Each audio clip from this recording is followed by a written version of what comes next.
Stilte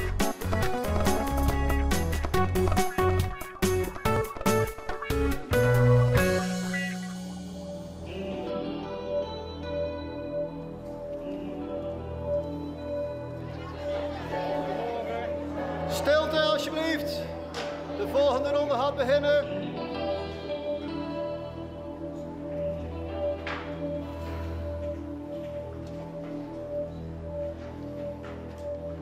Voor de eerste editie van 2016 zijn we in Axel. En ik moet een beetje zacht praten, want hier wordt de Grand Prix van Zeeland gehouden. En had ik vroeger hobby's zoals turnen, paardrijden en voetbal. Nou, de jongeren die hier vandaag zijn, doen niets liever dan een potje schaken.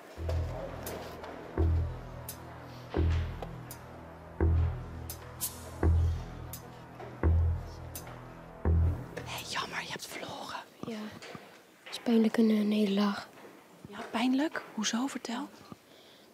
Ik wou ook wel winnen om een bord door te schuiven.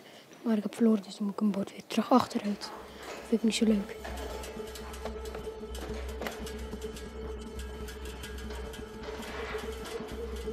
Klopt het dat u het oudste lid bent van deze club? Inderdaad. Ik ben 81 jaar. En hoe lang schaakt u al? Ik ben eigenlijk gaan schaken en lid geworden. Dus dat was eigenlijk in 1961, dus dat is 54 jaar.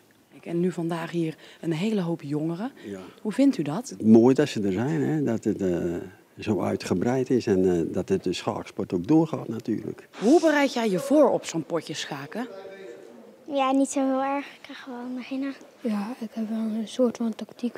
Dat bij iedereen aan het begin. Je moet altijd zo een pion altijd als eerste doen. Een paard. Zo. Je hebt 3 gouden regels. Centrum, dus pionnen in het centrum.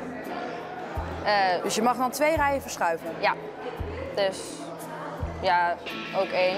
Daarna lichte stukken eruit, dus loper of paard. En ja, daarna koning en veiligheid, omdat die het belangrijkste is. Want anders, Ja, dan heb je verloren. precies. Ja. Elke pion, de eerste zet die je doet, mag je 2 velden vooruit. Dus ook na 50 zetten die je hebt gespeeld, mag je nog steeds 2 zetten vooruit. Maar als die al hier staat, mag je nog maar 1 veld vooruit.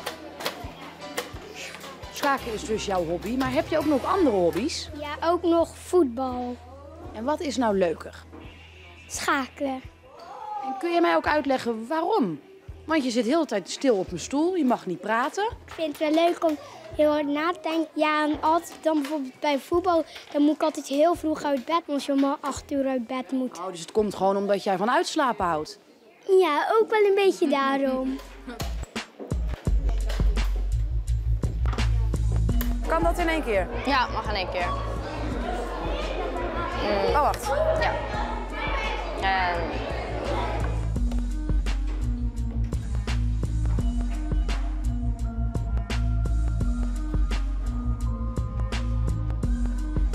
Dan kan je nu bijvoorbeeld, ja, deze, maar gewoon 1 veld vooruit. Ja?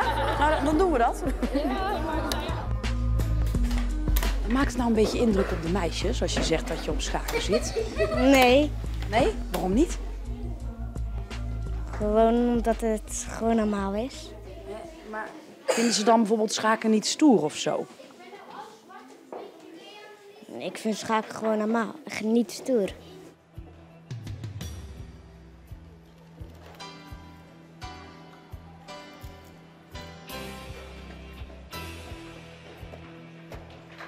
Ik moet zeggen, het wordt nu wel een beetje te druk hier hoor. De volgende ronde gaat volgens mij alweer beginnen. Als ik nou wil opgeven, dan is het dit hè? Ja. Bij deze. Gefeliciteerd. Volgens mij heb je nog nooit zo'n makkelijke tegenstander gehad.